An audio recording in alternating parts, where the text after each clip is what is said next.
The Apprentice, Dragon's Den, Shark Tank, all of it is capitalist propaganda. Fuck off. Sorry. The Apprentice's role isn't to perpetuate capitalism. It's just life that we currently live in. Let's make it fun for people. Samira, Kaz, Yawande, like they're all underappreciated black women on Love Island. Samira is bad. Yes, yeah, bad, yeah. She's bad. Bro, reality TV is almost like the more toxic it is, the more fun it is to watch. It commodifies vulnerability, but in a way that I like to watch. Like, you know what I mean? So.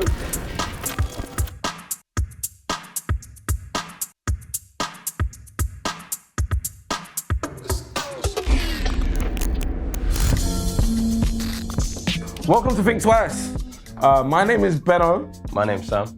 And today is a slightly different episode. Today, we're doing things slightly differently. And if you haven't ever watched a show, the show's about philosophy and ethics and what's right, what's wrong, how do you do things, etc. We thought we'd switch it up today. Not because the old format's tired or anything or boring. It's just that, you know, this is a show. We make a lot of episodes. We think, let's change it a little bit. Yeah, we want to have fun with it. Exactly. Yeah, why See not? if you like something slightly different. And today, this show, it's a working title. We were thinking net positive, right?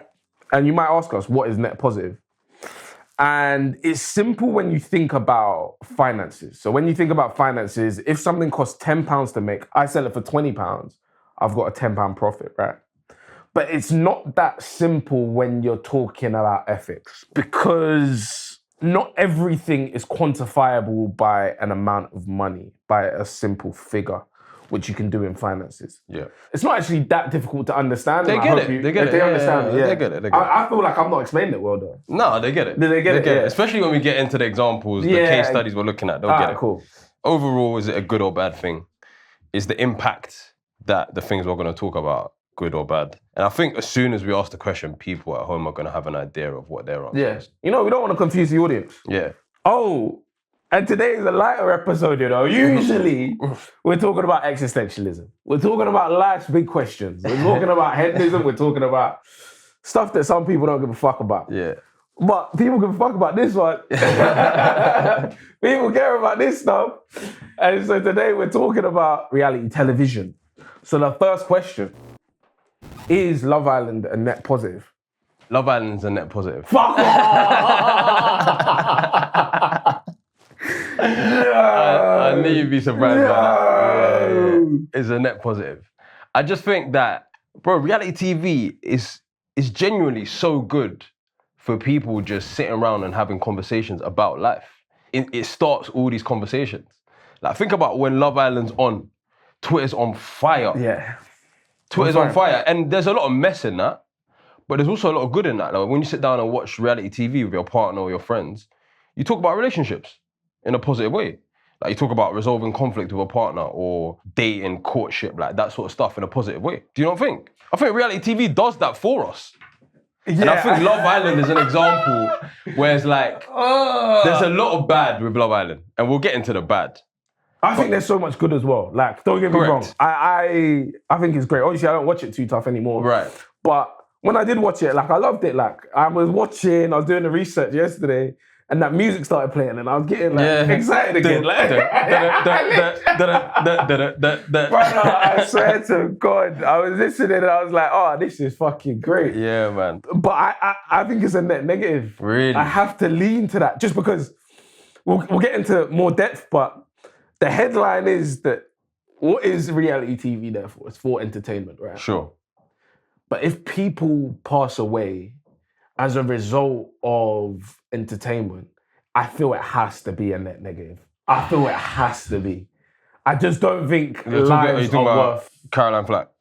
Caroline Flack, Mike, Sophie. I just don't ever think it can be a true net positive if people have passed away as a result of a show, as a result of entertainment. I can't lie, it's a compelling point, and there's nothing that I'm gonna sit here and say that will excuse the loss of life. Exactly, yeah. That ever. And I think is really sad that they passed away. And it's clear that show made things worse for them. Like, it wasn't a good factor. But you know the tough part about that is, I don't even know if it's the show, and I don't know if it's the show's fault. Because these things happen on other shows. the things that happen to you in the show, how the producers like deal with you, that's not unique to Love Island. Right.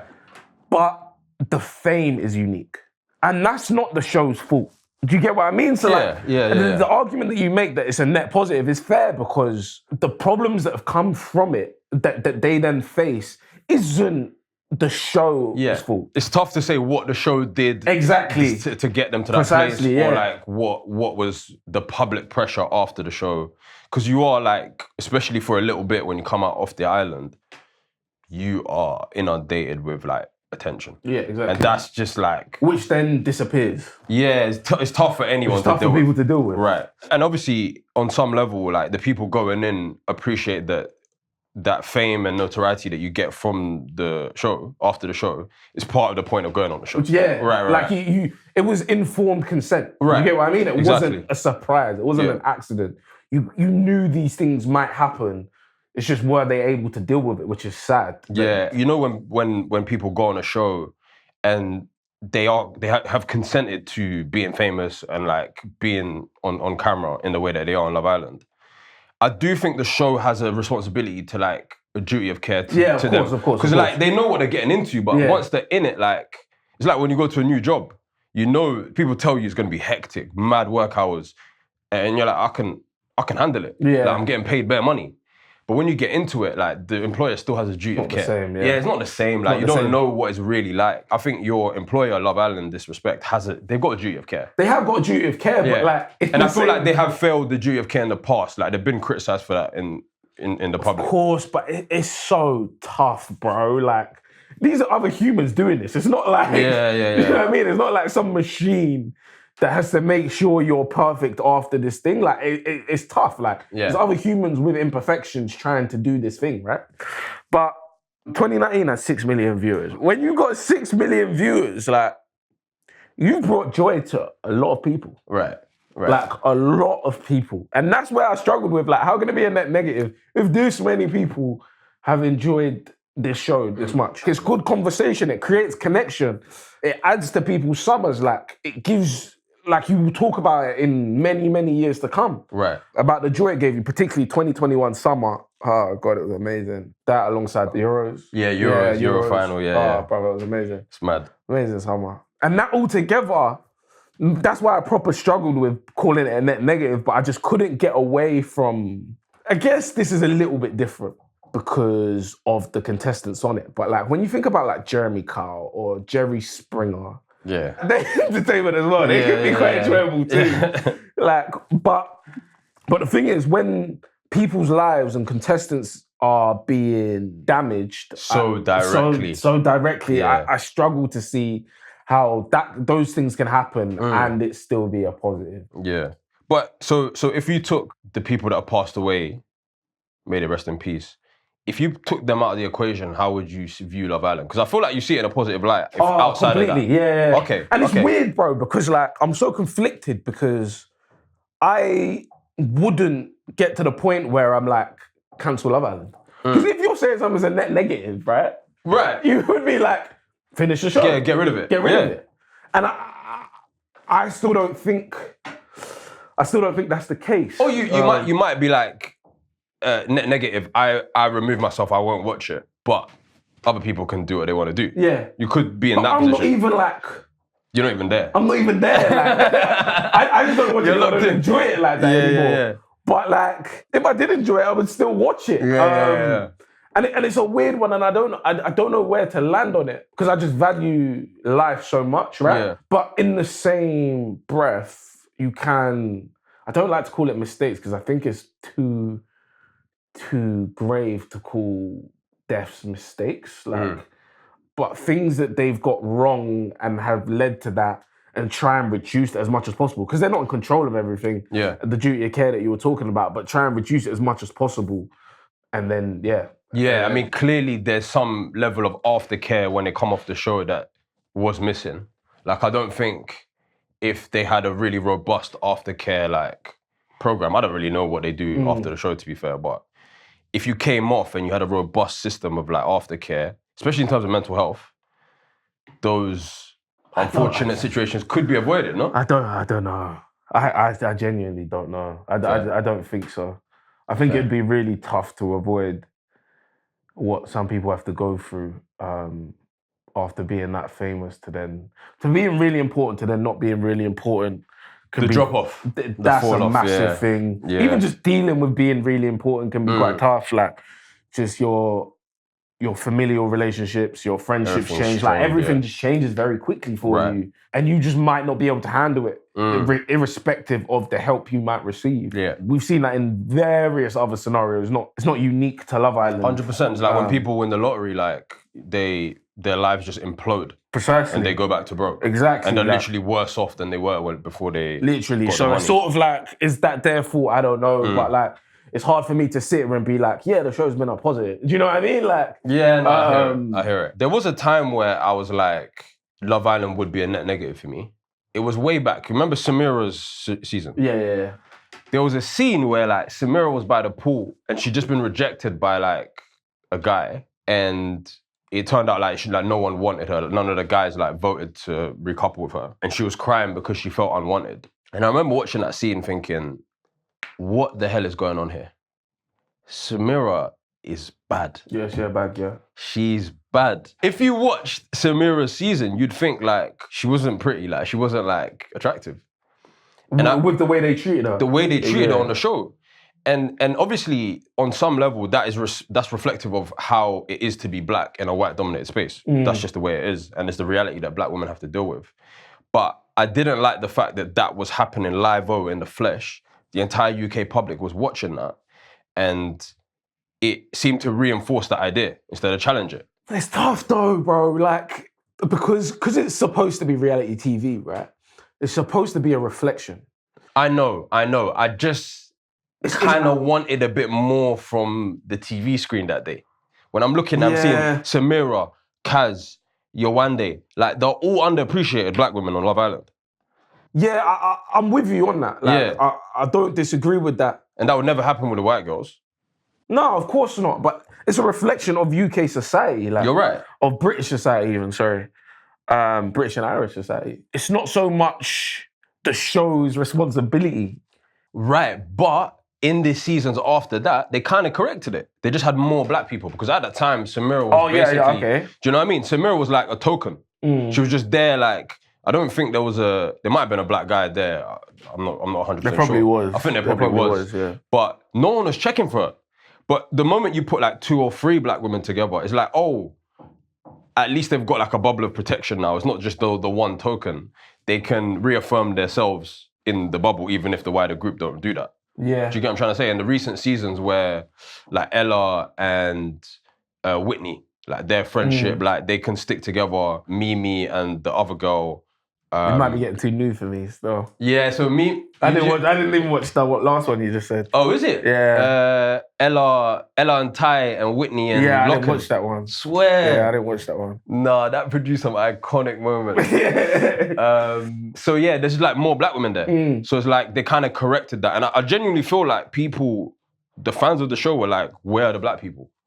And like, yeah, we are 3% of the UK population, but even if you have more than that representation, it doesn't like detract from the show. It adds more colour, you know what I mean? So I feel like something that they corrected. So you can get it right without being reflective of UK society, you get? But you see, like, Love is Blind, is that a better concept to you than Love Island? They're different. Yeah. I don't know if it's a better concept.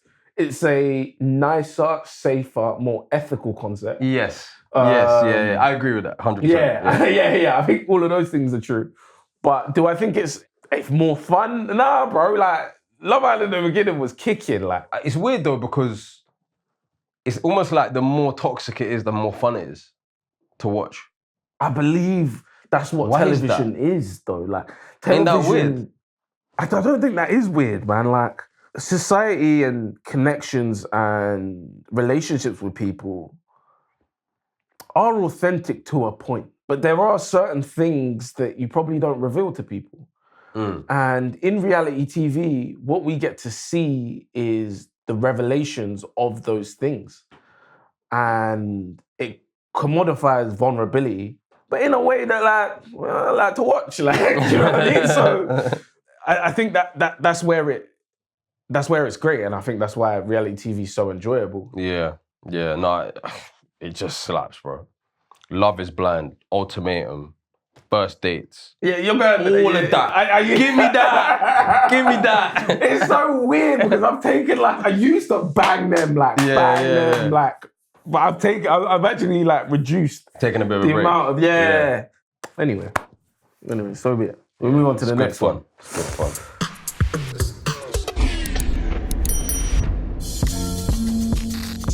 Away from dating, more now to business. More to a show that you would consider to always be a net positive, right? Maybe. The Apprentice. Net positive or not?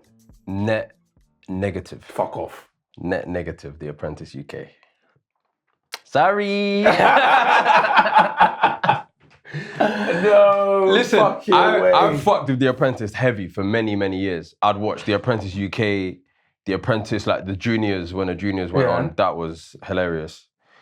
But there's something now, I look at The Apprentice and I just think that's capitalist propaganda. I look at The Apprentice, Dragon's Den, Shark Tank, all of it is capitalist propaganda. I'm made to see Sir Alan Sugar, a massive landlord, someone who sits in the House of Lords, someone who insists on the contestants calling him Sir Alan, a prick. I'm made to see him in a good light. What is that about? Really? I'm also made to think that bootlicking is the way to get up in the world. You've got 20 grown people vying, twerking for Sir Alan's attention. And Sir Alan's basically a gatekeeper to the money. Yeah. And it's twerk for the gatekeeper, and maybe the gatekeeper will sprinkle some of his magic dust on you and you'll be the chosen one. That's what the show is. Grown people are doing that. And it normalizes that. It's weird because I don't look at the show like that. Right, but that's what the show is. Obviously, I see it as a net positive, right? Only slightly, not not I think the show is fucking, great. But what's interesting about The Apprentice is the fact that humans are willing to go through what they're about to go through to achieve their dreams. That's basically what it is. You have a business that you think can help the world. Right. You have this business plan that you want to help the world with. You want to help themselves. Well, you're providing a service. That's generally what it is, right? You're providing a service to improve you're trying to do something valuable for sure. Yeah. And now they're chasing it. I don't like the way the contestants are portrayed, sort of manipulated. Sure. The manipulation's mad. But the same is the case for Love Island. You're right. So if we understand that reality TV manipulates its contestants, if you hate it so much, it's always going to be a net negative, right? But put that to one side. Do I laugh when I watch Apprentice? The answer is yes. Yeah. Do I stay tuned for a whole episode? The answer is yes. Do I then talk to people about it? Yes. How long has it run for?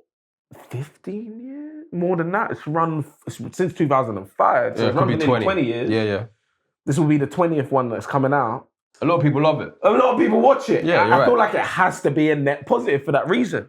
The Apprentice's role isn't to perpetuate or devalue capitalism. That's not the role of it. It's just life that we currently live in. Let's make it fun for people. Let's laugh a little bit. I guess so, but there is a level of detachment. The Apprentice isn't real life. I mean, none of it's real life. Yeah. But it doesn't mimic real life either. The people, what they're doing is weird to us. It's foreign to us. At least on Love Island, yes, everyone on there has got an unattainable beauty standard and they're living a weird life on a villa or whatever. But we've all been on holiday. We've all been to the beach. We've all been in bikinis and got fit for a holiday abroad and seen beautiful people by the poolside. That's not that far removed. The Apprentice is kind of a weird made-up world that not a lot of us would ever partake in. Do you see what I'm saying? It's not relatable. It is, in a sense, relatable. In what sense? My problem is they try and microwave it. But it's, okay, we've got this camera. Yeah. This brand new camera. Market the camera. Market the camera. Right. That is what people have to do. But of the millions of people who watch it, like, no one does that. The proportion of people who have to market a product they made or market in their day-to-day life is just like minuscule. Yeah, Do you get what I'm saying? In Yeah. comparison to dating. Yeah. Yeah, like Everyone dates, yeah. But that's why dating shows generally do the best, because everybody does it. Like, Right. Talk to my point about the propaganda, because I do genuinely think that it's a way for someone like Sir Alan Sugar or someone like Donald Trump, who did the Apprentice US, it's a way for them to launder their reputation. Sir Alan Sugar's he's now the Apprentice guy. He's not the exploiter of thousands of his workers. Do you get what I'm saying? yeah, but I do think that happened irrespective of the show. So are you saying if there was someone else on there, like Joe Blogg's billionaire. not billionaire, but Yeah. Joe Blogg's sustainable sustainable millionaire, yeah. Would that be fine? Wait, so he's a sustainable, did you say millionaire or billionaire? Millionaire. You know me. Go. You know, as soon as you said that millionaire, I said, no, take that out of it. Take that out of it. No, I'm saying, I still think like, remove the billionaire part of it, it still perpetuates capitalism in a weird way to me. Yeah, in a sense, yeah. Right. Whether there's a guy at the top that's a billionaire or whatever. But yeah, I think it's more palatable if the guy at the top wasn't a billionaire. It would definitely be more palatable to me. Yeah, of course, yeah. So, or just an actor. Why don't we just have an actor up there? Well, I do think the show's like It's better for it. It's drifted from its roots. The idea that we're gonna make the show kind of make fun of the contestants. They might do their business, they might not. Yeah. But we don't really care about their business. We only bring up their business right at the end. Yeah. And we're here just to kind of like supposed to test them, but the tests are so ridiculous that it don't even matter what kind of business person you are. You're not gonna be able to do some of them anyway. And it's just like make fun of the contestants a little bit and then get to the end and see how it goes. That's kind of what it's drifted towards. Yeah. And I think obviously they realize like that's how you can make ratings. Precisely, you make a show that's just like all embarrassing moments and like funny moments. Fuck the business stuff. But it's gone on for so long that I kind of can't hold the show responsible for that, because contestants go on the show knowing what the show is at this point. Yeah. It's a cycle. You know that they might misrepresent you on television. Yeah. But the difference between Apprentice and Love Island is the fame. I think it would probably shift into a net negative if people became more famous as a result of going on the show. Right. If they reached the levels of fame people did on Love Island, I think it would maybe drift into a net negative. Is that because of the negative impact that like that level of fame would bring on people? Precisely, that you've misrepresented on television in front of that many people. Right. I do think though, like there was a guy who passed away after appearing on the show. Oh really? Yeah, Stuart Baggs. He was, the guy was like, I'm not just a one-trick pony. And it's like a lot of people did mock him for that particular scene was bad online. But to be fair, it was like many years ago that scene actually happened. The footage is like grainy on YouTube. It's not like front and center like it is on Love Island, reposted all over YouTube. Yeah. So maybe the impact of the memification of those embarrassing moments wasn't as big as it is these days for Love Island contestants. But he did pass away. So I don't know if that changes. But I don't know if that's a result of that. Like, who knows though? Obviously, that's news to me even. Yeah, fair. Like, I assume that it might have not been directly linked. No, I don't think it was directly linked. In the same way we have the issues with the other one. Yeah. But obviously I bring that up because you spoke about people who passed away from after appearing on Love Island. So I thought the comparison there is worth. What do you think about what it makes of the person that watches it? You said The Apprentice is negative, right? Like, am I now a worse person for watching The Apprentice? The thing is, my main qualm about it being capitalist propaganda, I see it in sort of, there's two ways to go from that conclusion. If you watch it and you know it's capitalist propaganda, but you still have fun with it, like, who am I to say, like, you just having fun with it, it's not that bad. But if you watch it, maybe not understanding it's capitalist propaganda, or your worldview has changed as a result of that, I think that is bad. But then you're not like you didn't know you don't know that's happening to you. Yeah, exactly. Yeah. So who am I to like morally condemn you? It's just like that's my conclusion is capitalist propaganda. So I would move with that conclusion in mind.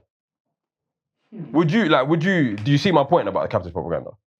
I do, and the way they're sort of like should kind of be cutthroat with people. And yeah, like the way to make it in life is to stitch people up in the boardroom. Yeah, man, it like those sort of values I don't really jive with, if I'm honest, and I think that's problematic.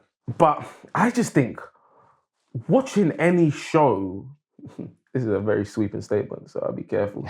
But generally, watching shows doesn't make you a better or worse person, smarter or dumber person. Yeah. I just think it's generally entertainment for what you're feeling in that particular moment. Like, it just doesn't really matter. Like, Agreed. If you find it funny at that moment, you find it funny. Like, yeah, and I'm not here saying, oh, like, we shouldn't watch The Apprentice or like Love Island is bad or good, whatever. Like, it's free time. Like, you're trying to be entertained. Watch what you like, innit? Yeah. 100%. Watch what makes you laugh, innit? Like 100%. I think obviously like young people shouldn't be watching reality TV, like literal children, like under 12 or something. Because at that point you're actually forming your view of the world. Yeah. And you can't differentiate between Love Island and real life dating. But other than that, play on. About it. Yeah, 100%. Yeah, I kind of agree with that. There is also like, I do think sometimes you should, if a company or a business or an organization is openly bad towards something you care about, then maybe don't watch it. But I think that's like a very specific personal thing.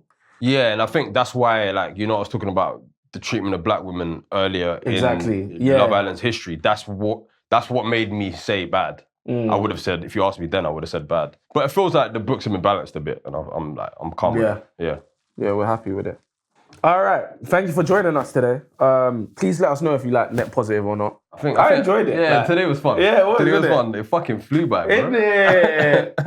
Not everyday existentialism. Yeah, right? Not everyday have. Isn't it? Some days Love Island and The Apprentice. All right, let's see you soon. Take care. See you next week. Much love, man. Bye.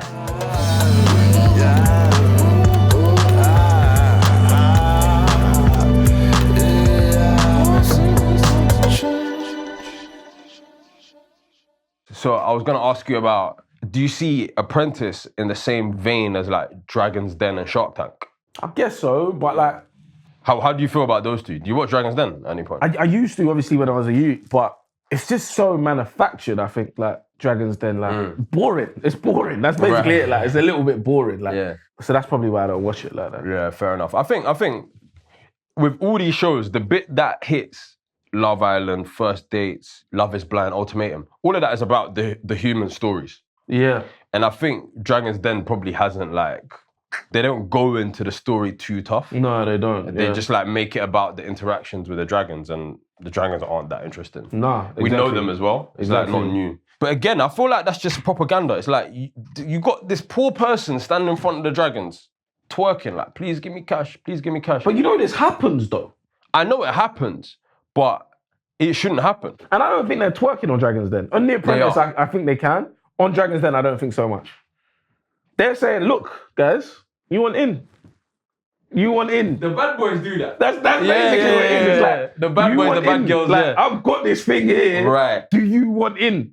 You can catch a little something from this. Right. That's how I kind of see it. I don't see it like, on Dragon's Den, like, please give me money. Like, it's like, nah, like, my thing's cold. I think this would be a good opportunity. Like, I have a friend, actually, that went on there. On Dragon's Den? I went on Dragon's Den. Sick. They were talking about how that process is so long, man. Like, is it? Like, you're there all day, and you have to, obviously, you have no notes. Like, I kind of forgot that. Like, you do a whole pitch, like, with no notes. Oh, you can't bring anything in? Nothing. Like, so boom, he's done the pitch now. He's got the bread. Oh, mad. And they turned it down. From who? He definitely had it from Stephen. I think he had multiple offers and chose Stephen Bartlett. Right. But he didn't even take the money in the end. Why? Just to... The sales go through the roof afterwards. Yeah, you get bear market. Exactly. So it's like, it's kind of free marketing for them. Right. Maybe that was probably part of why I see it kind of slightly different to The Apprentice. But they go on there and they say, we've got this product and basically market themselves for it. Yeah. And only take the money sometimes, really. Yeah. I think maybe it's the attitude of the dragons that annoys me a little bit. Yeah. Where they're just like, you would be so fucking lucky to get my cash. Do you know what I mean? Like, I feel that energy from them. I'm like, oh my God, give me a break. Like, they're the people with the product and the business. They've worked their lives to get to this point. I do think they've mellowed though. Like, I think I remember when I was watching when I was younger, I felt they were a little bit more rude. Oh, now they deliver their messages a little bit more softer. Yeah, a little gentler. Sir Alan still hasn't learned from that. No. And do you know what actually bugs me? This is probably the biggest thing that bugs me in The Apprentice. When people like fake laugh to him, like the pandering so hard. Yeah, and I'm like, brothers, man, you know this is on TV. Yeah, like. man, that's embarrassing. Yes, sir. Yeah, ready to go. Huh? No way. 36. What? And it went quick, innit? That went so fast. But yeah, good shit. Probably ran out of time now. Yeah, maybe.